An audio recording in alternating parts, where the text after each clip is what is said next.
Sir जैसा है आपको पता ही है, डिपार्टमेंटल स्टोर में इस टाइम पे हम लोग काफी सारे सॉफ्टवेयर लगा रहे हैं और बहुत सारी अच्छी अच्छी फीचर्स हैं हमारे पास जो नॉर्मली और दूसरे सॉफ्टवेयर में नहीं है।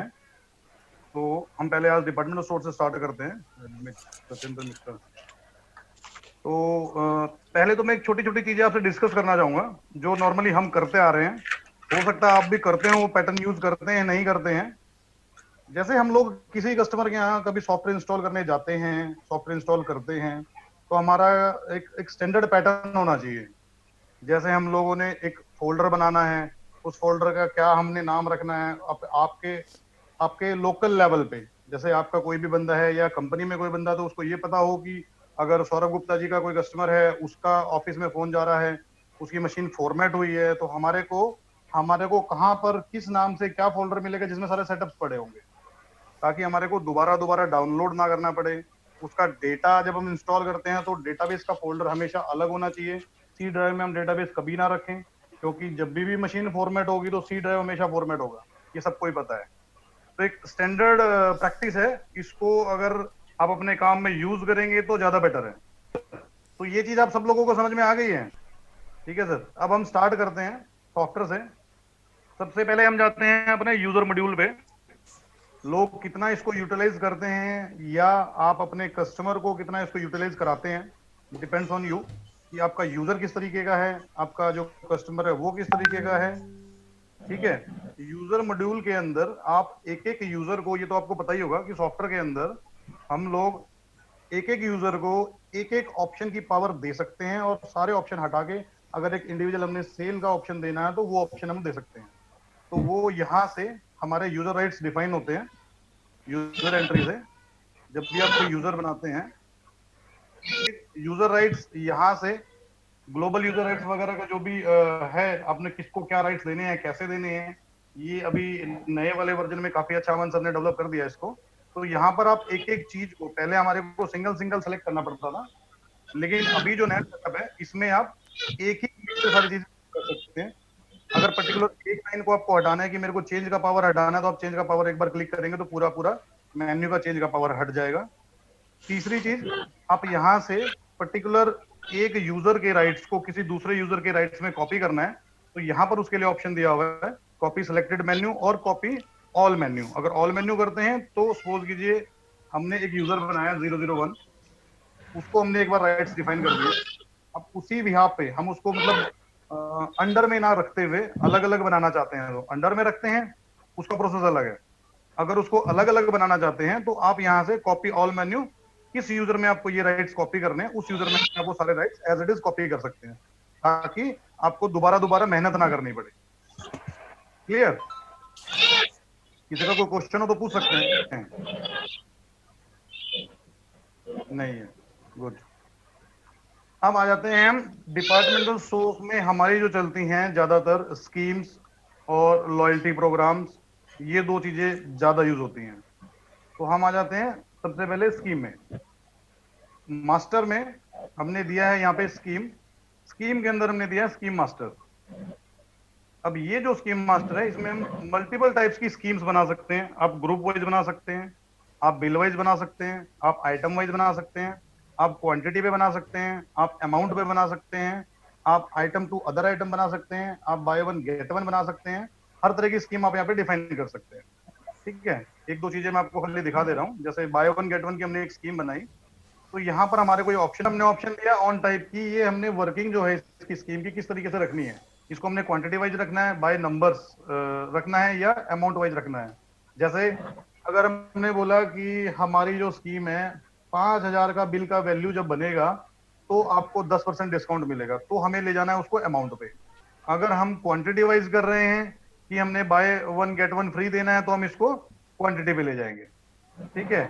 इसके बाद ये सेल परचेज दोनों के लिए तो मैक्सिमम हम लोग सेल में ही यूज करते हैं। फिर यहाँ पर आता है आपका स्कीम लेवल। ये स्कीम लेवल आप किस पे डिफाइन कर रहे हैं? आप इसको आइटम वाइज देना चाहते हैं, आप ग्रुप वाइज देना चाहते हैं, कैटेगरी वाइज देना चाहते हैं, अदर ग्रुप वाइज देना चाहते हैं, ब्रांड, शेड्यूल मास्टर, या बिल वाइज। तो अभी हमने यहाँ पर क्वांटिटी ली तो हम इसको आइटम वाइज करते हैं। और यहाँ पर जब आप आइटम वाइज लेंगे तो यहाँ पर ऑटोमेटिकली आपके आइटम की लिस्ट ही खुलेगी। अगर यहाँ पर मैं इसको बिल ले लूंगा और जब मैं यहाँ पर एंटर मारूंगा तो यहाँ पर कुछ नहीं आएगा, डायरेक्टली बिल ही आएगा ऑटोमेटिक। और अगर इसको यहाँ पर मैं कोई ग्रुप ले लेता हूँ या कैटेगरी ले लेता हूँ तो यहाँ पर वही चीज खुलेगी आपकी। अब ये ग्रुप खुल गया आपके, कौन से ग्रुप में आप स्कीम देना चाहते हैं।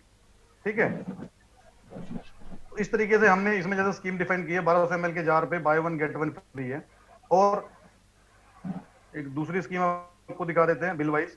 अब हमने बोला कि अगर आपका पूरा बिल वैल्यू देखें, यहाँ पर हमने इसको अमाउंट किया है, स्कीम लेवल हमारा बिल है, इसके बाद यहाँ पर ऑटोमेटिक बिल आया। अब हमने इसको दो तरीके से डिफाइन किया कि 1499 की अगर बिल की पूरी वैल्यू बनती है तो आपको क्या मिलेगा, एक अदर आइटम हम फ्री देंगे, या आप यहाँ पर डिस्काउंट भी कर सकते हैं। आप यहाँ पर वैल्यू भी कर सकते हैं, डिस्काउंट भी कर सकते हैं, आप अदर आइटम भी फ्री कर सकते हैं। तो आपने जब यहाँ पर एंटर मारा तो आपको यहाँ पर आगे आइटम लिस्ट खुलेगी। तो हमने दिया है कि 1499 की वैल्यू पे आपको 1 किलो चीनी के 2 पैकेट फ्री मिलेंगे। और 2499 का अगर बिल वैल्यू होता है तो हम आपको, अवधेश तिवारी, तो हम आपको शुगर के 1 किलो के 4 पैकेट आपको फ्री देंगे। ठीक है, इसके बाद और भी तरीके की हम स्कीम इसमें बना सकते हैं। तो ये मल्टीपल स्कीम्स हैं। ये तो फिर आप कभी भी जिसको पूछना हो तो लव सर से या हमसे किसी से भी कंसल्ट कर सकते हो, आपको समझा देंगे। तो इसमें हर तरह की स्कीम आप बना सकते हैं। मैंने एक सिंपल छोटी छोटी चीज आपको दिखाई है कि कैसे आप इसको मैनेज कर सकते हैं। अमित जी, ठीक है सर। अब जैसे मार्शल 5 ml है, इस पे एक खरीदने पे, 3 खरीदने पे हमने आपको एक अदर आइटम फ्री देना है। वो फ्री क्या देना है, हमने डाउ देना है। तो इस तरीके से आप स्कीम्स बना सकते हैं। ये स्कीम बनाने के बाद आपको ये स्कीम एक्टिवेट भी करनी है। एक्टिवेट करने के लिए हम जाएंगे फिर वहीं पे में प्रमोशन ऑफर एंट्री में। अब यहाँ पर हमने क्या करना है, अब वही स्कीम हमने यहाँ पर ली। हमने बोला बाय वन गेट वन की स्कीम है, 29 जनवरी से हमने इसको एक्टिवेट किया हुआ है। आपको ये स्कीम कभी भी बनाओगे तो आपको सपोज कीजिए आज ये स्कीम बना रहे हैं, आज से आपको लॉन्च करनी है, तो एक बैक डेट आपको डालनी है, पीछे की डेट डालनी है। ठीक है, अब ये स्कीम आप देखिए आप किस किस तरीके से इसको एक्टिवेट कर सकते हैं। पहली चीज तो मैंने आपको बताई कि जो भी आप स्कीम बनाएंगे, जिस डेट से आपको लागू करनी है उससे एक दिन पहले की डेट आपको डालनी है। ठीक है, उसके बाद यहाँ पर आप अपनी स्कीम सेलेक्ट करेंगे कौन सी स्कीम आपको एक्टिवेट करनी है। तो हमने बोला बाय वन गेट वन वाली हम एक्टिवेट कर रहे हैं। अब यहाँ पर आप इसको एक्टिवेट करेंगे। ठीक है, ये तो हो गया नॉर्मल एक्टिवेशन कि आपको ये स्कीम कंटिन्यू चालू करनी है। अब आप बोलते हैं कि नहीं, मेरे को जो ये स्कीम है पीरियडिकल स्टार्ट करनी है। मैंने बोला कि ये 15 अप्रैल से लेके 25 अप्रैल तक मेरी ये स्कीम एक्टिवेट रहेगी और 26 अप्रैल को ऑटोमेटिकली क्लोज हो जाएगी। तो आपने इसको देना है पीरियडिकल। आप यहाँ पे पीरियड पे टिक करेंगे और आप इसका पीरियड डिफाइन करेंगे कि किस दिन से किस दिन तक आपकी ये स्कीम चलेगी। दूसरा ऑप्शन है डे वाइज। आपने बोला कि मेरे को जो ये स्कीम है, मेरे को ये स्कीम मंडे और वेडनेसडे 2 दिन ही लॉन्च करनी है, बाकी डेज में नहीं रखनी है। तो ये आपका ओनली मंडे और वेडनेसडे को ही स्कीम लागू होगी। ठीक है, अब आपने बोला कि नहीं, मेरे को ये आवरली करनी है, हैप्पी हैप्पी आवर्स जैसे हम बोलते हैं, जैसे आपका बार वगैरह में होता है कि भाई 2 से 4 हैप्पी आवर्स है, बाय वन गेट वन की स्कीम है। तो आपने यहाँ पर वो टाइम डिफाइन कर दिया, कितने बजे से कितने बजे के बीच में आपकी ये स्कीम चालू रहेगी। ठीक है, आओ या वीर सर। हाँ हाँ, बताइए सर, क्या पूछ रहे हैं आप? मैं ये पूछ रहा हूँ कि जैसे हमने इसको एक्टिवेट किया, हम चाहते हैं ये पीरियडिकल 15 से 20 तारीख के बीच में स्कीम चलेगी, लेकिन 15 से 20 के बीच में जो चलेगी तो मंडे, ट्यूसडे और वेडनेसडे ही चलेगी। हाँ हाँ, वो करती है स्कीम सर। आप कर सकते हैं। तीनों तरीके से काम करती है ना। हाँ जी, हाँ जी। ठीक है सर, ये सबको क्लियर हो गया। देखिए, अगर मेरे आप को थोड़ा सा पीरियडिकली ऑन करेंगे और जो फर्स्ट आपका एक्टिव बटन यस किया हुआ है वो तो होना ही चाहिए। अगर वो ये टीम तो आपको कंपलसरी मान है। लीजिए अगर वो एक्टिव हटा देंगे तो टीम काम नहीं करेगी। काम अब नहीं एक्टिव करेगी, होने के बाद एक्टिवेशन तो कंपलसरी है। आप पीरियडिकल भी जा सकते हैं, डिवाइस भी जा सकते हैं, या हैप्पी आवर्स जिसको बोलते हैं वो भी आप कर सकते हैं। अच्छा, इसमें दूसरी चीज एक प्रायोरिटी और दिया हुआ है। प्रायोरिटी का मतलब है कि प्रायोरिटी अगर सपोज का करो, मतलब हाँ बताइए बताइए, आप बताइए। नहीं, आप चलिए ठीक है, कंटिन्यू करिए। नहीं नहीं, आप बोलिए बोलिए। प्रायोरिटी से मतलब यही है कि अगर यहाँ पर्टिकुलर किसी एक प्रोडक्ट में आपने दोस्त रखी है और तो जो जीरो होगी काम करें। तो आपको पहले कौन सी स्कीम एक्टिवेट रखनी है, प्रायोरिटी पहले किसको देनी है और दूसरी किसको देनी है, तो यहाँ पर आप उसकी प्रायोरिटी डिफाइन कर सकते हैं। जिसको फर्स्ट देना है उसको आप 0 रखेंगे। ठीक है सर, स्कीम वाला मैटर क्लियर हो गया आप लोगों को। हाँ सर। ओके, आगे बढ़े। एक तो ये आपका स्कीम हो गया। बताना मुझे। क्या क्या शेषनाथ, दोबारा बोलिए। थियोरेटिकल। पीरियडिकल, प्रोएटी का। ओके, प्रोएटी का क्या है कि सपोज करो आपने एक स्कीम बनाई, एक ही आइटम की दो स्कीम बनाई, दो तरीके से स्कीम बनाई, तो आप उसमें डिफाइन करोगे कि एक आइटम की मैंने जो स्कीम दी है इसकी प्रायोरिटी पहले रहेगी या जो दूसरी स्कीम मैंने दी है उसकी प्रायोरिटी पहले रहेगी। सेम आइटम की। सेम आइटम की, अगर आप एक ही आइटम की दो स्कीम डिफाइन करते हो, एक ही आइटम पे आपने दो अलग अलग, यहां से हमने एक स्कीम मास्टर बनाया, हमने एक स्कीम यहां कर दी, इसको सेव कर दिया, फिर एक हमने दूसरी स्कीम बनाई सेम आइटम की, उसमें हमने कुछ और स्कीम दे दी, वो हमने सेव कर दिया। तो जब यहां पर आप सेलेक्ट करेंगे तो यहां पर तो आपकी स्कीम वाइज आएगा पूरा कि आपने कौन सी स्कीम लेनी है। तो आपने बोला कि B1 G1 जो है मेरी इसकी प्रायोरिटी पहली रहेगी, और इसके बाद जो इसकी सेम स्कीम दूसरी थी बिल वाली, इसकी प्रायोरिटी मेरी दूसरी रहेगी। तो वो पहले जिसने आपने प्रायोरिटी फर्स्ट रखी है वो पहले उस स्कीम को लागू करेगा, उसके बाद दूसरी स्कीम को लागू करेगा। क्लियर है? जी सर। अब आ जाते हैं हम लॉयल्टी प्रोग्राम में, लॉयल्टी मॉड्यूल। लॉयल्टी मॉड्यूल जैसे आपको पता ही है, जैसे क्रेडिट कार्ड में रिवॉर्ड पॉइंट मिलते हैं, उस पे आपको गिफ्ट्स मिलते हैं या इस तरीके की चीजें मिलती हैं, तो सेम डिपार्टमेंटल स्टोर में होता है कि वो आपको पॉइंट्स देते हैं कि कितने परचेज पे आपको कितने पॉइंट मिलेंगे और कितने पॉइंट पे आप लोग कितना अमाउंट रिडीम कर सकते हो। पहला प्रोग्राम। दूसरा प्रोग्राम आज की डेट में जैसे बिग बाजार वगैरह में चल रहा है कि आपका 10,000 रुपये आप आज जमा कीजिए और साल में आपको 12,000 की स्कीम मिलेगी, मतलब 10,000 की एवरेज में 12,000 का आपको आइटम मिलेगा। तो वो 12,000 का आइटम मिलेगा, लेकिन उसमें कंडीशन है कि आप हर महीने में 1,000 रुपए का ही परचेज कर सकते हैं उस स्कीम के अकॉर्डिंग। उसके से ज्यादा अगर आप परचेज करेंगे तो आपको वो पैसा खर्च करना पड़ेगा। और उसमें एक तरीका ये भी होता है कि आपको सपोज कीजिए इस महीने आप नहीं गए और आपको नेक्स्ट मंथ में वो स्कीम रिडीम करानी है, तो वो आपको ऑप्शन उसको देना है या नहीं देना है, ये हमारे पास हमने ऑप्शन बनाया हुआ है। मैं दिखा देता हूँ। लॉयल्टी मॉड्यूल में हम गए, लॉयल्टी मास्टर में। अब यहाँ पर सबसे पहले हमने कार्ड टाइप बनाया। हमने बोला जी अब 3 तरह के हमने कार्ड बना लिए, सिल्वर बना लिया, गोल्ड बना लिया, प्लेटिनम बना लिया। अब हमने यहाँ पर पहले पॉइंट डिफाइन किया, जैसे ये दो स्कीमें हैं इसमें अलग अलग, ध्यान रखना। सेट पॉइंट वैल्यू, हमने बोला जी कितने रुपए पे आपको, कितने रुपए खर्च करने पे आपको कितने पॉइंट मिलेंगे, पहली चीज। सत्येंद्र मिश्रा बार बार डिस्कनेक्ट हो रहे हैं, ठीक है सर। दूसरी चीज कि आपको कितने पॉइंट पे कितने अमाउंट का रिडम्पशन मिलेगा। अगर हमने बोला कि 100 रुपए का आप अगर हमसे सामान खरीदते हो तो आपको 1 पॉइंट बनेगा, और 10 पॉइंट पे हम लोग आपको 1 रुपया रिडीम करेंगे, ठीक है। रिडीम की वैल्यू आप डिफाइन करना चाहते हैं कि मैक्सिमम आप एक बिल में कितनी रिडीम कर सकते हैं, तो वो आप यहाँ पे डिफाइन कर सकते हैं। वैलिडिटी आप दे सकते हैं इसकी कि रिडीम्शन पॉइंट की वैलिडिटी आपने क्या देनी है, वो आप डिफाइन कर सकते हैं। इसके बाद हमने बोला अब कुछ कस्टमर क्या करते हैं, अपने कार्ड छपवा लेते हैं, ठीक है। तो हम उस कार्ड के बिहाफ पे ही उनको बता देते तरीका, कार्ड के बिहाफ पे ही हम उसको यहाँ पर उसकी लेंथ और उसके फ्लैग डिफाइन करवा देते हैं। हमने बोला जैसे हमारा सिल्वर का कार्ड है तो हम सिल्वर का कार्ड स्टार्ट करेंगे H-0001 से, हमारा प्लेटिनम हम P-0001 से करेंगे, या किसी ने अपने नाम से करना है तो वो उस नाम का फ्लैग बना के अपना वो कार्ड बनवा सकता है। दूसरी चीज है कि हमें कार्ड नहीं बनवाना है, हमने उसको सॉफ्टवेयर के थ्रू ही रैंडमली नंबर जनरेट करके देने हैं। तो हम यहाँ पर उसको डिफाइन कर देते हैं कि टोटल कार्ड की लेंथ आपने कितनी रखनी है और कार्ड का फ्लैग आप क्या रखेंगे, ठीक है। हमने यहाँ दोनों चीज डिफाइन कर दी। राउंड ऑफ कैसा रहेगा, मैक्सिमम हम ऑटो ही रखते हैं, ठीक है।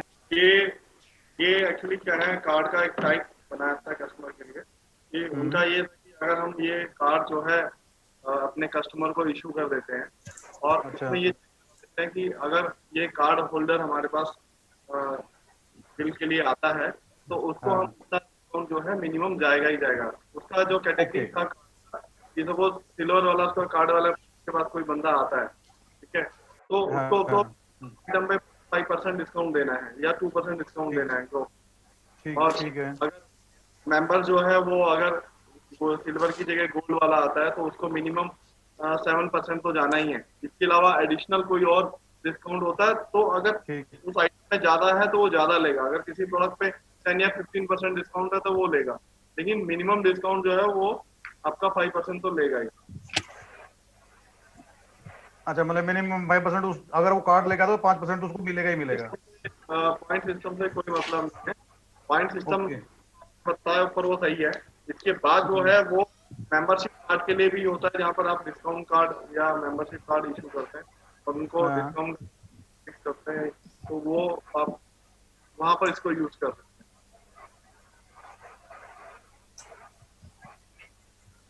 हैं। इसी के ही नीचे एक और आपको ऑप्शन दिया गया है, transaction type, that is regular, balance, monthly. इसका मतलब ये है अपने के बाजार वाला सिस्टम बताया था। ये तो कस्टमर रेगुलर आएगा, आपने एक रजिस्ट्रेशन किया और उसके बाद कस्टमर रेगुलर आ रहा है और उसको ये डिस्काउंट मिल रहा है।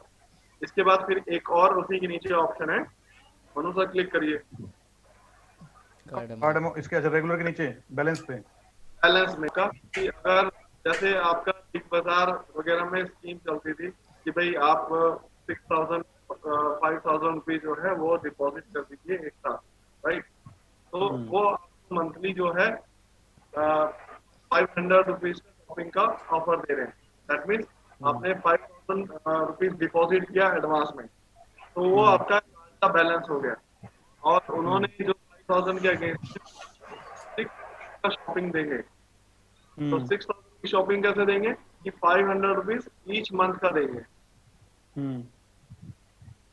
ठीक है। तो 500 रुपीज ईच मंथ देंगे, तो ये पूरा साल का कितना हो गया आपका, 6,000 रुपए हो गया। तो इस तरह से वो उनको रिवर्स देते हैं, जिसको वो मंथली स्कीम बोलते हैं। तो बैलेंस के नीचे आप मनु से क्लिक करिए इस विंडो पे, एक मिनट सर, बैलेंस के नीचे आ जाता आपका मंथली, उसको ओपन रखिए। हाँ हाँ, बैलेंस का मतलब वही, मंथली का मतलब यही है कि वो स्कीम जो है आपको मंथली उतने अमाउंट की मिलती रहेगी। तो जब बंदा उसको शॉपिंग करता है तो वो पेमेंट के टाइम पे उतना वो अमाउंट जो है उसके यहाँ अकाउंट से लेस होता रहेगा। उससे ज्यादा का अगर पेमेंट होगा तो उसको कैश या कार्ड से अलग से पेमेंट करना रहेगा। बैलेंस वाले में ये होता था कि अगर आपने कुछ पैसा था कि भाई आपने एडवांस में 1,000 रुपए का जैसे अपना कार्ड रिचार्ज करा दिया, आपका बैलेंस जो है वो 2,000 है, राइट। इसमें मंथली बैलेंस का कोई चक्कर नहीं था। कि सपोज इस महीने आपने 1,000 का ही शॉपिंग किया, तो जो बैलेंस है कैरी 1,000 वो आगे शिफ्ट हो जाता है। तो इससे ये स्कीम काम करती है। मतलब ये कार्ड के लिए है जो मल्टीपल कार्ड, मेंबरशिप कार्ड जिसको हम बोलते हैं, मेंबरशिप कार्ड जो होता है टाइप अलग अलग से थे। एक डिस्काउंट वाला था, एक मंथली स्कीम वाला था अमाउंट में जो एडवांस में रिचार्ज कर देते हैं, या एक ऐसा था कि जिसका आपने रिचार्ज कर लिया और आप शॉपिंग करते जा रहे हैं उसमें से लेस होता जा रहा है, दैट इज बैलेंस मेथड। तो ये सब तीनों चीजें थी। ठीक है सर। अब ये चीज करने के बाद मैं कंटिन्यू करूँ सर, और कुछ इसमें करनी है, ये सारी चीजें उससे रिलेटेड थी, उससे रिलेटेड है कि मॉड्यूल के लिए आपका जो ऊपर वाला पोर्शन है राउंड ऑफ से राउंड टाइप से ऊपर वाला पॉइंट है, उसकी जरूरत पड़ती है। अपने पॉइंट टाइप ज्यादातर ये यूज होता है ऊपर वाला। हाँ, इसमें रिडीम अमाउंट भी है कि मिनिमम अमाउंट आप इतना रिडीम कर सकते हैं। मतलब कई बार क्या हुआ कि पॉइंट आया और कस्टमर ने कहा अमाउंट उसका जो है बन रहा है या 15 रुपीज बन रहा है, तो वो यूजर चाहते हैं कि नहीं मिनिमम जो है आपके 20 रुपीज तो होना चाहिए, तभी आप रिडीम कर पाओगे। तो that is redeem limit amount bracket में वो उसके लिए है। दिस वन ठीक है सर। ये स्कीम मास्टर बनाने का तरीका हो गया आपका। अब इसके बाद हम क्या करते हैं, इसका सेकंड स्टेप होता है हम कार्ड इसका रिसीव करते हैं, जो हमने कार्ड के फ्लैग वगैरह डिफाइन किए हैं। अब यहाँ पर लॉयल्टी मॉड्यूल में जाके हम कार्ड रिसीव एंट्री, अब हमें कार्ड रिसीव करने के हमने सिल्वर कार्ड में 100 कार्ड अपने जनरेट करने हैं या 50 कार्ड जनरेट करने हैं। तो हम यहाँ पर जैसे क्लिक करेंगे तो ये आपको दिखा देगा कि कौन कौन से आपके कार्ड आपने बनाए हुए हैं। तो हमने यहाँ पर एंटर मारा। अब ये फ्लैग और ये लेंथ वहीं से उठ के आएगी, यहाँ पर नहीं डलेगी। तो आपको ये वाली चीज जो डिफाइन करनी है ये यहीं पे डिफाइन करनी है। ये वाली जो चीज है, ये फ्लैग वाली जो चीज है, ये फ्लैग आपको यहीं डिफाइन करना है, ये यहाँ से ऑटोमेटिक उठाएगा। ठीक है। तो अब आपने यहाँ पर डिफाइन किया कि मेरे को जो नंबर है 1 से जनरेट करना है और मेरे को 100 कार्ड चाहिए, तो मेरे को 100 तक जनरेट करने हैं। अब यहाँ पर आपने कार्ड नंबर दिया कि कहां से कहां तक आपको नंबर जनरेट करने हैं, और इसके बाद आपने इसको प्रोसेस किया तो इसने आपके 100 कार्ड नंबर जनरेट कर लिए। ठीक है। अब ये मैं आपको दिखा देता हूँ कहां और कैसे आपको दिखेंगे। अब आपने इसको ओके किया। इसमें एक ऑप्शन और दिया हुआ है गिफ्ट वोचर एंट्री का। मैं आपको क्लियर कर देता हूँ। इसमें आपको सिर्फ कुछ नहीं करना है, आपने गिफ्ट वाउचर टाइप जो बनाया आपने यहाँ पे लिखा गिफ्ट वाउचर जीबी 100 लिखिए आप या जीबी 50 लिखिए। जीबी 100 कर दिया। 100 वही इसके बाद 100 लिखिए अमाउंट में। अमाउंट में हमने 100 लिख दिया और मिनिमम बिल अमाउंट में डाल दिया कि आपने बता दिया कि 100 1000। आपकी जो है नहीं 1000 का बिलिंग होगा या 500 का बिलिंग होगा तब रिडीम होगा। आज उन्होंने स्कीम निकाला कि अगर आप भाई शॉपिंग करते हैं हमारे यहाँ तो हम आपको वो गिफ्ट वाउचर क्या फ्री में बांटते हैं कि जो भी आज शॉपिंग करेगा भैया आप 50 रुपए गिफ्ट वाउचर ले लिया आपने 500 रुपए की शॉपिंग करी या आपने 1000 रुपए की शॉपिंग करी तो आपने 100 रुपए का वाउचर दे दिया। ठीक है, तो वो जो वाउचर इशू करते हैं वो मैनुअली इशू करते हैं, फिजिकल वाउचर इशू करते हैं। स्टैंप लगा के उन्होंने 100 रुपए का 50 रुपए का कूपन अपना प्रिंट करा रखा होता है, तो प्रिंट आउट जो है वो कस्टमर को दे देते हैं। राइट, अब कस्टमर जब उसको नेक्स्ट शॉपिंग करने आता है और जब वो रिडीम करने जाएगा और वो उसको गिफ्ट वाउचर बताएगा कि सर मैंने आपको ये 100 रुपए का गिफ्ट वाउचर दिया, तो सॉफ्टवेयर सिर्फ यहाँ पर ये चेक करेगा कि 100 रुपए का वाउचर जब आप रिडीम कर रहे हो तो उसकी वैल्यू जो है मिनिमम वैल्यू कितनी होनी चाहिए नेक्स्ट बिल की। तो जितनी होनी चाहिए वो हमने लिख दिया कि मिनिमम बिल अमाउंट हमारा 1000 का होगा तो वो 100 रुपए रिडीम कर सकता है। अगर 1000 के नीचे उसका बिलिंग वैल्यू है तो सॉफ्टवेयर उसको ये 100 रुपीज का वाउचर रिडीम नहीं करने देगा। बस इस गिफ्ट वाउचर का रोल यहीं तक है। ठीक है, क्लियर सबको? इसको भी हम सेव कर देते हैं। अब आ जाती है इसकी रिडम्पशन की बारी। तो हम लोग जब सेल बिल बनाते हैं, अच्छा सेल बिल की स्क्रीन तो आप सब लोगों को पता होगा कि हमारी मल्टीपल टाइप्स ऑफ स्क्रीन है, 3-4 तरीके की है। एक हमारी पॉज विंडो, एक हमारी रिटेल है, एक हमारी नॉर्मल है, एक हमारी पॉज बटन विंडो जो हम लोग रेस्टोरेंट में यूज करते हैं। ठीक है, तो ये हमारी पॉज विंडो जो हम डिपार्टमेंटल स्टोर्स में, गारमेंट्स में, इन सब स्टोर्स पे यूज करते हैं। अब हमने यहाँ पर आपका सर एक चीज बता रहा हूँ सर ये हाँ सुदीप सर, आप कुछ कह रहे थे, आप पूछ सकते हैं। सर एक चीज मैं पूछ रहा हूँ, ये सर एक स्कीम होता है कि गारमेंट्स में ही होता है कि 1000 रुपया के ऊपर अगर चला जाएगा तो उस पे टैक्स बढ़ जाता है, जैसे 5% 6% हो जाता है। वो कैसे होगा यहाँ? हाँ वो गारमेंट के अंदर होता है, वो गारमेंट का सेशन है, उसको हम बताएंगे उसको भी।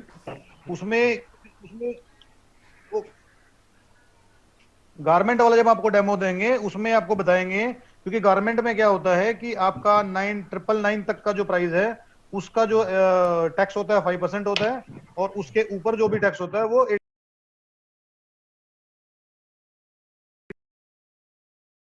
दे देता हूँ। यहाँ पर कैटेगरी हमारी होती है, एक तो सेटअप में ऑप्शन होता है हमारे कंट्रोल रूम में, रेट वाइज टैक्स हमारा जो जीएसटी वाला कॉलम आता है क्या आया, ये जो हमारा आता है वैट रिसीट वाला, यहाँ पर वैट में जाएंगे आप, तो यहाँ पर हमने ऑप्शन दिया रेट वाइज टैक्स। राइट, इसको आपको टिक करना होता है, पहली चीज। दूसरी चीज, आपको यहाँ पर कैटेगरी बनानी होती है। उस केस में, गारमेंट के केस में आप कैटेगरी बनाएंगे और यहाँ पर कैटेगरी में आप डिफाइन करेंगे। यहाँ पर देखिए हमने दिया हुआ है स्लैब, सपोज करो मैंने ABC डाला, इसके बाद मैंने यहाँ पर टैक्स टाइप रेट डाला कि किस में मेरे को रेट वाइज टैक्स क्लियर कर दीजिए तीनों चीज। हाँ ये बताइए वीर सर, इसका मतलब है कि आप MRP पे आपको टैक्स रेट चेक करके टैक्स लगाना है। जो एंट्री रेट आपका है, सपोज कीजिए आपने MRP आपका 1000 रुपए, लेकिन आप प्राइसिंग कर रहे हैं उसकी 800 रुपए से, उस रेट को चेक करके टैक्स लगाना है। या जो आपका एक्चुअल टैक्सेबल रेट है उसके ऊपर उसने चेक करके टैक्स का स्लैब चेंज करना है। ये तीनों चीजें इसलिए दी हुई। रेट में डिफरेंस ये है कि अगर आपने MRP 1500 रखा है और आपने 1100 रुपीज का उसका प्राइस रखा है स्टेट,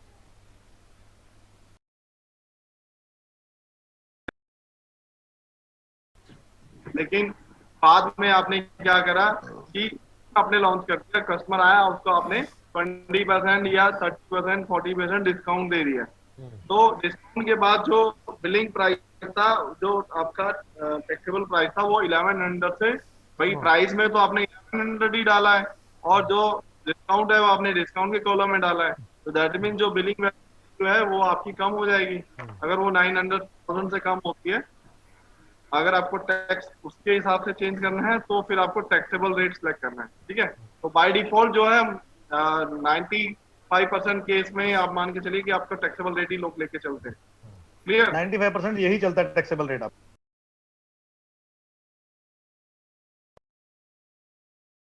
आपको मिनिमम स्लैब देना है कि मेरा अगर सपोज कीजिए 999 से लेस देन 999, और यहाँ पर आपने टैक्स डिफाइन कर देना है कि हमारा ये SGST 5% और ये भी आपका 5%। ठीक है, इसके बाद आपने अब इसको आप चाहें तो यहाँ लास्ट वाले में डाल सकते हैं कि ग्रेटर देन इक्वल टू 1000 है, तो आपने उसको यहाँ पर 12% डिफाइन कर दिया। दैट्स इट, इतना ही आपने इसमें काम करना है। और जो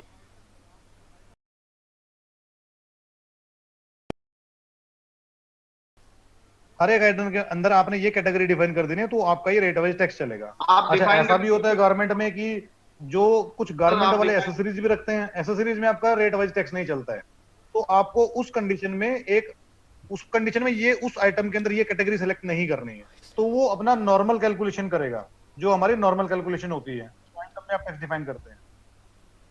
ठीक है सुदीप जी, हाँ क्लियर? एकदम सर, एकदम थैंक यू। इसके बाद भी अगर कुछ समझना होगा तो गारमेंट वाले सेशन में एक बार उसके बारे में दोबारा बता देंगे। हमने यहाँ पर अपना जी मोबाइल नंबर डाला और आपने एंटर मारा।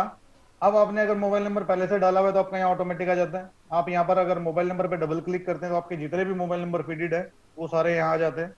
ठीक है सर, अब यहाँ पर क्या, मशाल 5 लीटर हमने लिया जी। ठीक है, अब हमने यहाँ पर बोला कि हमें अब इस कस्टमर को कार्ड अपडेट करना है, तो हमने यहाँ पर अपडेट कार्ड डिटेल में गए। यहाँ पर इसका नाम नंबर आ गया, आपने जैसे एंटर मारा ये ऑटोमेटिक इसका आ गया। अब ये कार्ड नंबर यहाँ पर आप डबल क्लिक करेंगे तो आपने जितने कार्ड रिसीव करे थे वो सारे नंबर आपके यहाँ पर आ जाएंगे। अब मैंने बोला महेंद्र सिंह को मैंने S0001 डिफाइन कर दिया। अब इसमें अगर कोई कस्टमर ऐसा है कि आपने उसको ओपनिंग पॉइंट कुछ देने हैं, कोई आपको खास कस्टमर है, आपने बोला चलो जी मैं आपको 500 पॉइंट दे देता हूँ या 1000 पॉइंट दे देता हूँ। हाँ शेष बोलिए। मोबाइल नंबर के आगे में ये क्या है, जीरो? ये इसको छोड़ दो, इसका कोई मतलब नहीं है। एक्चुअली ये बाहर के लिए बनाया गया था। वहां पर क्या होता है, एक ही मोबाइल नंबर पे 4-4 5-5 बंदों का नाम फीडेड होता है, तो इसके लिए बनाया हुआ है ये। इसका यहाँ पर कोई मतलब नहीं है, आप यहाँ पर एंटर ही मार के चलेंगे। क्लियर? ठीक है, अब यहाँ पर आपने इसको सेव कर दिया। तो अब ये कार्ड नंबर जो है इनके लिए सेव हो गया। अब हमने इनको यहाँ पर अपना जो भी था हमने 550 रुपए का रिसीविंग किया, ओके कर दिया। ये इसका कार्ड नंबर और इसकी एंट्री सारी इसके अंदर फिटेड हो गई है। सेम चीज गिफ्ट वाउचर में भी होती है। गिफ्ट वाउचर का क्या है कि जब आप पेमेंट लेते हैं, अब हमने इसका नेक्स्ट बिल बनाया, नेक्स्ट टाइम महेंद्र सिंह जी दोबारा आए, ठीक है, इसका कार्ड नंबर वगैरह सब आ गया। जब आप इसको यहाँ पर एंटर करेंगे, अब हमने यहाँ पर इसको ले लेते हैं हम, इसमें 10 क्वांटिटी ले ली हमने और हमने इसको यहाँ पर सेव किया। तो अब यहाँ पर रिडीम पॉइंट आता है, यहाँ पे आपका रिडीम करने के लिए टाइम पे। तो आप जब यहाँ पे रिडीम पे क्लिक करेंगे तो आपको इसकी पूरी डिटेल दिखा देगा। इसका कार्ड नंबर क्या है, मोबाइल नंबर क्या है, कितना पॉइंट किया है, कितने पॉइंट की वैल्यू, पॉइंट वैल्यू इसकी कितनी है। ठीक है, और इसका अभी बना है 167। अब आप यहाँ पर कितना रिडीम कर सकते हैं, हमने बोला इसको 10 रिडीम कर रहे हैं, तो ये 10 रुपीज आपके सीधे सीधे लॉयल्टी कार्ड में चले गए। बाकी इसका जो बैलेंस बचा 4675 बिल की वैल्यू थी, 4665 बच गया। में ले रहे हैं किस तरीके से ले रहे हैं, ये चीज आपको क्लियर है।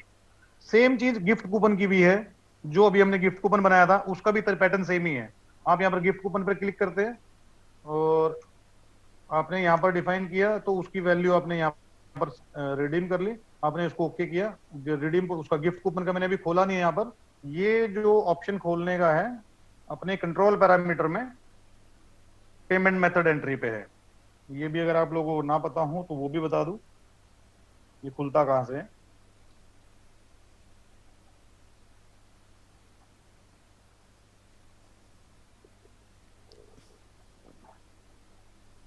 ये यहाँ पर हमने दे रखा है पेमेंट मेथड एंट्री। यहाँ पर देखिए ये गिफ्ट कूपन आ रहा है, ये लॉयल्टी कार्ड आ रहा है। यहाँ पर हमने गिफ्ट कूपन डिफाइन कर देना है। एक हमने लेजर खोल लेना है गिफ्ट कूपन का,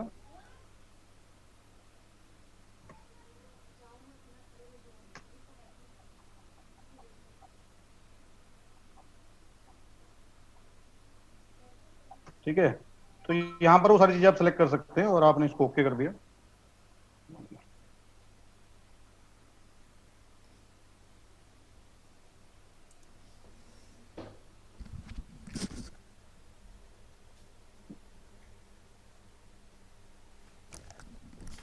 ठीक है, ये गिफ्ट कार्ड भी आपका नीचे आ गया।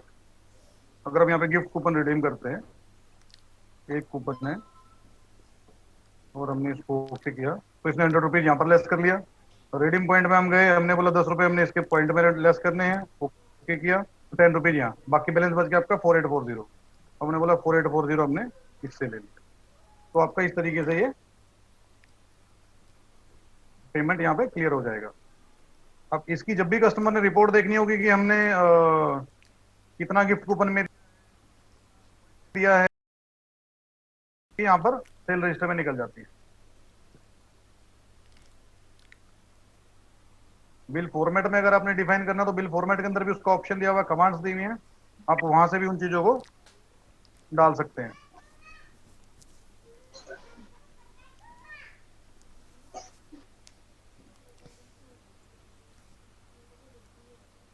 तो इस तरीके से यहाँ पर आपको ये रिपोर्ट में आ जाएगा कि कितना आपने कैश रिसीव किया, लॉयल्टी कार्ड में आपका कितना गया, गिफ्ट कूपन में आपका कितना गया। क्लियर? मार्क्स निकल गया। अच्छा, प्रोडक्ट मास्टर में भी सर हम लोगों की जो है 2 विंडो है। एक विंडो तो ये है कॉमन छोटी विंडो, इसमें एक विंडो हमारी दूसरी आती है जो हम डिपार्टमेंटल में यूज कराते हैं। यहाँ पर देखिए आपका आइटम ऑब्लिक अकाउंट्स में, आइटम में अब ये सेटअप में हमने ऑप्शन दिया हुआ है कि जब आप आइटम मास्टर बनाते हैं, यहाँ पे ये जैसा सपोज कीजिए हमने आइटम मास्टर बनाया, इसमें आपके यहाँ पर सारे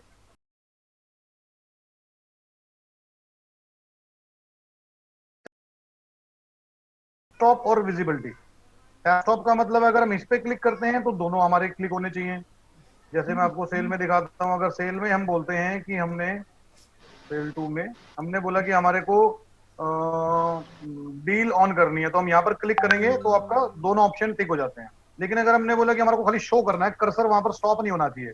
जैसे हमने रेट पे कर्सर हटाया हुआ है, क्वांटिटी पे कर्सर हटाया हुआ है, क्योंकि डिपार्टमेंटल स्टोर में रेट और क्वांटिटी बाय डिफॉल्ट सिंगल होती है और रेट हमारा फिक्स होता है, उसमें कोई चेंजेस हम नहीं करते हैं। तो इसलिए हम लोगों ने रेट से कॉलम हटाया हुआ है, खाली विजिबिलिटी दी हुई है, टैब स्टॉप नहीं दिया हुआ है। कर्सर अननेसेसरी वहां जाके रुकेगा नहीं। अगर आप रोकना चाहते हो तो आप यहाँ से उसको रोक सकते हो। क्वांटिटी पे रोकना चाहते हो, क्वांटिटी आप रोक सकते हो। बाय डिफॉल्ट क्वांटिटी हम लोगों ने दी हुई है 1 यहाँ पर, कि बाय डिफॉल्ट हमारी सेल क्वांटिटी 1 रहेगी। हमने खाली बारकोड स्कैन करना है, वहां पर रेट अमाउंट अपने आप लेगा, नेक्स्ट आइटम पे आके खड़ा हो जाएगा। क्लियर? अब जो आइटम की विंडो है, आइटम की विंडो में भी सेम चीज है। अब यहाँ पर हमने दिया हुआ लोकेशन ऑन करनी है नहीं करनी है, आइटम ग्रुप मींस कैटेगरी है, कमोडिटी है, कंपोजिशन है, कन्वर्जन है, और भी बहुत सारी चीजें इसमें दी हुई है। तो हमने इस विंडो के अंदर जैसे हमारी इसमें मतलब की चीजें हैं, नाम है, प्रिंट नेम है, ग्रुप नेम है, हमने 3 चीजें ऑन।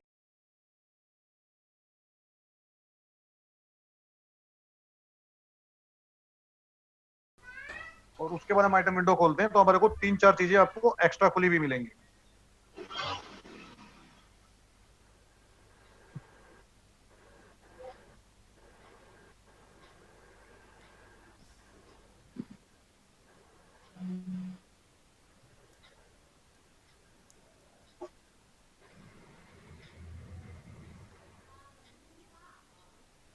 ठीक है, अब हम आइटम की विंडो दोबारा से खोलते हैं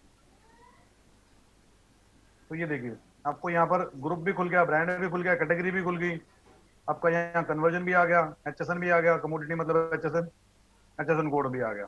ठीक है, अब यही विंडो हम कहते हैं हमने बड़ी वाली विंडो उसको ओपन करनी है, तो यहाँ पर हमने फॉर्म टाइप में इसको कर दिया पॉज विंडो हमें चाहिए, हमने इसको ओके कर दिया।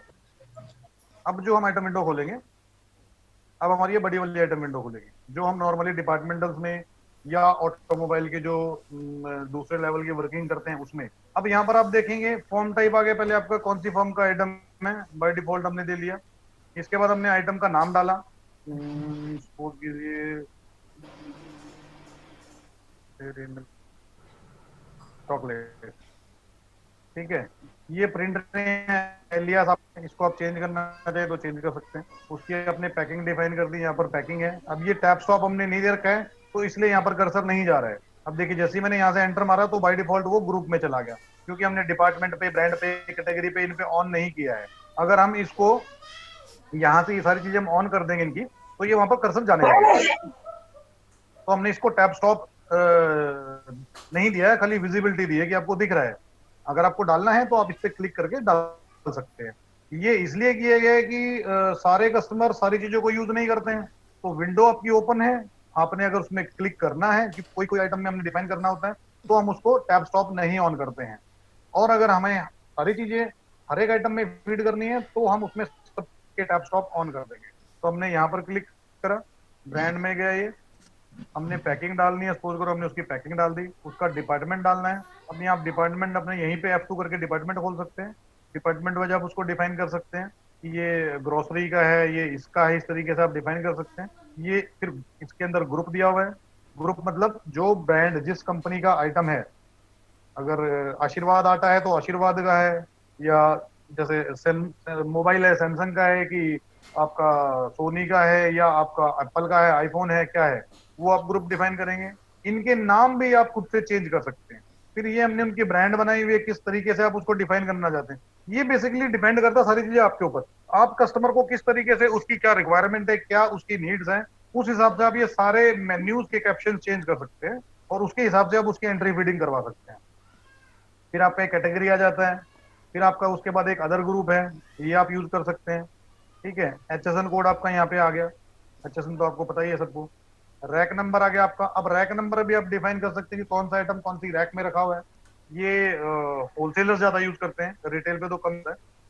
होता है जिनका बड़ा स्टोर है, जहाँ पर उनको ये है कि भी नया स्टाफ आया तो उसको पता नहीं है ये आइटम कहाँ रखा हुआ है, कहाँ से निकालना है, तो उस कंडीशन में आप ये रैक नंबर यूज कर सकते हो। ये रैक नंबर जो है आपको जब कंट्रोल आई आप करते हो, आइटम की लिस्ट में आपको दिखाई देता है। यहाँ पर आपका ये रैक नंबर आ जाता है, ये आइटम कौन से रैक नंबर में रखा हुआ है आपको यहीं पर शो हो जाता है। ठीक है, तो ये भी आप यूटिलाइज कर सकते हो। इसके बाद फिर आपका सारी टैक्स वगैरह आ गई है। टैक्स आ जाएगा आपको यहाँ पे, टैक्सेशन, डेसिमल प्लेसेस आपको ऑन करना है नहीं करना है। अगर आइटम को आपको लॉक करना है तो आप इसको लॉक कर सकते हैं। इसमें फिर एक चीज, ये वाली चीज समझने वाली है थोड़ी सी, पैटर्न। स्टैंडर्ड का मतलब है जो नॉर्मल वर्किंग आपकी चल रही है, ऑटोमोबाइल है, इनमें। इसके बाद आ जाता है आपका मैट्रिक्स। मैट्रिक्स हमारा यूज होता है रेडीमेड गारमेंट में। शू पर आपके मल्टीपल साइजेस, मल्टीपल कलर्स होते हैं। एक कोई शू बाहर के लिए बहुत अच्छी चीज बनाई थी, जो शायद इंडिया में पता नहीं यूज हो रही है नहीं हो रही है, वीर सर को पता होगा, मेरे को आइडिया नहीं है, कि आप जब यहाँ से ऑर्डर करते हैं तो जैसे ही आप ऑर्डर करते हैं, अगर वो OTC है, ओवर द काउंटर है। ओवर द काउंटर का मतलब है कि जैसे रेडीमेड आइटम है भाई, कोल्ड ड्रिंक है, आइसक्रीम है, इस तरीके की चीजें हैं, ये ओवर द काउंटर है कि आपको काउंटर पे मिल जाएगी। कुछ चीजें होती है जो हमारी जाके किचन में बननी होती है, किचन में रेडी होनी होती है। उस कंडीशन में क्या होता है कि ये ओवर द काउंटर हम नो रखते हैं। तो जैसे ही हम उस आइटम का बिल बनाते हैं तो ऑटोमेटिकली किचन में एक स्क्रीन लगी होती है, वो उसकी किचन की स्क्रीन पर पॉपअप हो जाता है कि ये ऑर्डर नंबर से, ये टोकन नंबर से ये माल बनने के लिए आया है। वो वहां पर जैसे ही बनाता है, उसको क्लिक करता है, वो ऑटोमेटिकली उनके डिलीवरी काउंटर पे आ जाती है। वहां पर उसको दिख जाता है कि हाँ ये अब डिलीवरी के लिए रेडी है, तो वो वहां पर डिलीवरी के लिए रेडी है। और अगर कस्टमर टोकन सिस्टम या मशीन यूज कर रहा है तो उसका डिस्प्ले भी हमने बनाया हुआ है रेस्टोरेंट के लिए। तो आपका ऑटोमेटिकली वो जैसे ही डिलीवरी आइटम किचन से डिलीवर्ड होके डिलीवर काउंटर पे आता है, तो वो टोकन नंबर आपको फ्लैश हो जाता है ऊपर आपकी स्क्रीन पे, ये टोकन नंबर का आइटम रेडी हो गया, तो वो कस्टमर लेने आ जाता है। जैसे आपने देखा होगा ये मैकडॉल में, डोमिनोज में इनमें यूज होता है। तो वो चीज बनी हुई है। तो ये तीनों चीजें उससे रिलेटेड है, चारों, on pause, pause index, pause name और OTC, ओवर द काउंटर। ठीक है, ये जो नेचर टाइप है, नेचर टाइप का तो आपको पता ही है। जैसे आज अब जो GST लगने के बाद आपका ये अपना फ्रेट है, आपका जो सर्विस वाले आइटम है, ये सारी चीजें आपकी टैक्सेबल हो गई हैं। फ्रेट पे भी टैक्स लगेगा आपका। इन्वेंट्री चार्जेस हैं, जैसे फार्मा में काम चलता है, माल बनने जा रहा है मैन्युफैक्चरर के पास, तो वो इन्वेंट्री चार्जेस लगाते हैं। पहले से वो पैकिंग मेटल बना के रख लेते हैं ज्यादा, ताकि दोबारा कस्टमर आए तो वो इन्वेंट्री चार्जेस वो सर्विसेज में आता है। तो वो ऑप्शन रहेगा नॉन स्टॉक, और उसमें फिर आप यहाँ पर डिफाइन करेंगे ये सेलेबल आइटम नहीं है, ये सर्विस का आइटम है या ये पैकिंग का आइटम है, तो उसको ये एज ए स्टॉक नहीं यूज करेगा।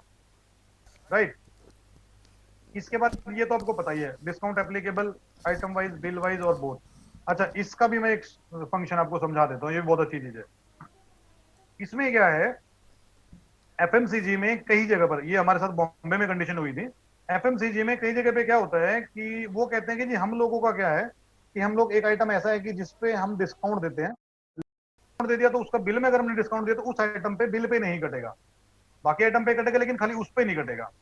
अगर हमने 10 आइटम का बिलिंग कराया और उसमें वो आइटम भी इंक्लूड है, उसमें आइटम के अंदर हमने 5% दे दिया और बिल में टोटल हमने 10% दिया, तो उस आइटम की वैल्यू पे जो 5% कट चुका है उसके अलावा 10% नहीं कटेगा।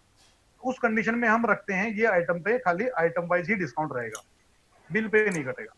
दूसरी कंडीशन होती है कि इसमें हमने बोला कि जी नहीं, हमारा ये जो आइटम है ये इस पे बिल वाइज आइटम डिस्काउंट करता है, लेकिन हम पर्टिकुलर आइटम पे नहीं दे सकते, इंडिविजुअल आइटम पे नहीं दे सकते, पूरे बिल पे अगर स्कीम जा रही है तो जा रही है, अदरवाइज नहीं है। तो उस कंडीशन में हम इस आइटम पे डिफाइन कर देते हैं कि ये बिल वाइज ही डिस्काउंट जाएगा, इसमें हमें जरूरत ही नहीं है डिस्काउंट देने की। तो उस कंडीशन में हम इसका डिस्काउंट रखते हैं नन, ना तो ये आइटम पे डिस्काउंट काटने देगा ना आपको ये बिल पे डिस्काउंट काटने देगा। क्लियर? किसी को कोई क्वेश्चन है इस पे? नहीं है, ठीक है।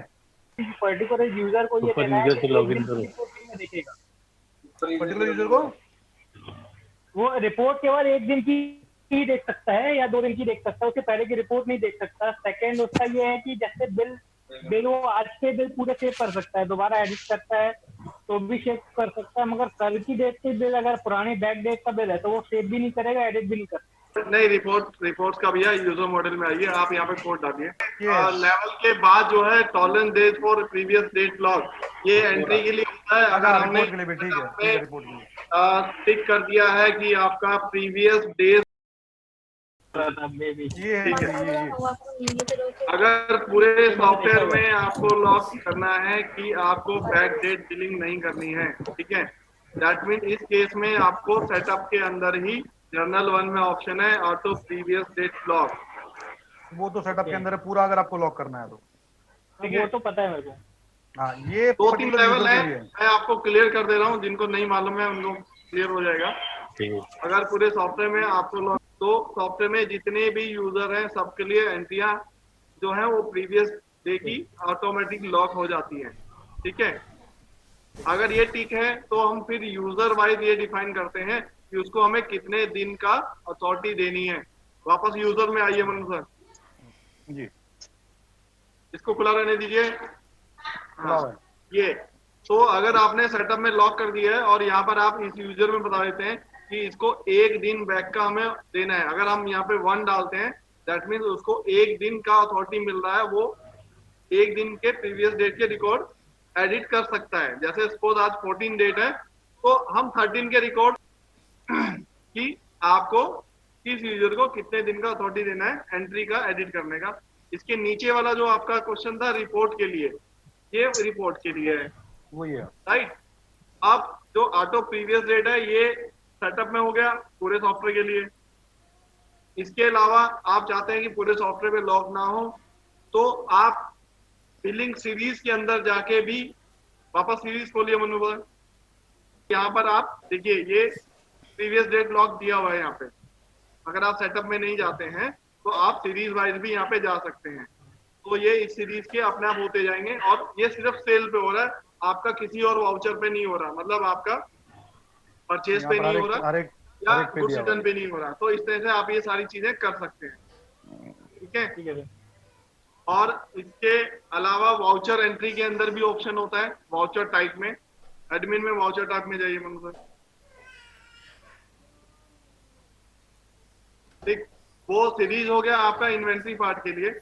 और अकाउंटिंग के लिए अगर आप यहाँ पे आते हैं, सपोज आपने कहा कि रिसिप्ट के आपने यहाँ पे लॉक कर दिया, तो आप इनको अलग अलग यहाँ से भी लॉक कर सकते हैं, या सारी एंट्री लॉक करनी है तो आप सिर्फ सेटअप में जाके कर सकते हैं। तो उसका अथॉरिटी अगर देना है एडिट का तो वो यूजर के अंदर वहां पे हमने दिया हुआ है।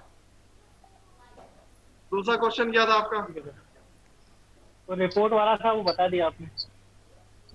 और नहीं, यूजर का कैसे आपको अथॉरिटी देना है एड एडिट का। सर मेरा एक क्वेश्चन था। क्लियर? हेलो, बोलिए निर्वेद सिंह जी, आप बोलिए।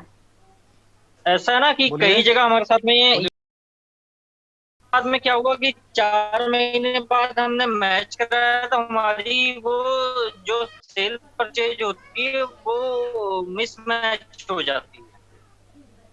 उसके लिए कई बार आपको ऐसा होता है कि उसके लिए किसी ने जीएसटी नंबर हमको दे दिया, जैसे पार्टी उसने जीएसटी नंबर डाल दिया, हाँ जी तो मेरे हिसाब से ऐसा ऑप्शन होना चाहिए कि अगर जीएसटी नंबर नहीं पड़ा है किसी अकाउंट में और उसने कोई सेल कर दी है और अगर वो दोबारा उसी अकाउंट में जाके जीएसटी नंबर डालना चाहे तो नया अकाउंट ही क्रिएट हो, उसका जीएसटी नंबर अपडेट करने का ऑप्शन लॉक।